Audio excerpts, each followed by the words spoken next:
कागज पे लिखा था पर भी जा नहीं, दिल का हाल था पर कहा नहीं। लफ्ज कांपते रहे, हाथ रुक गए, अश्कों से सियाही बह गई। हर जुमले में तेरी याद बसी, हर सत्र में खामोशी रह गई।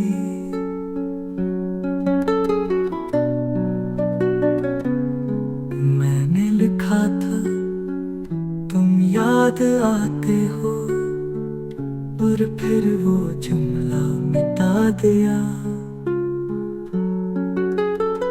सोचा था शायद पढ़ के रो दोगे, और मैं दोबारा टूट जाऊंगा।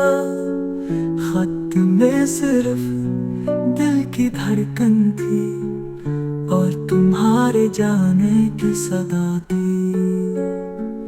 ये आखिरी खत शायद तुम तक न पहुंचे, पर मेरे की तरह दर्द हमेशा लिखा गया।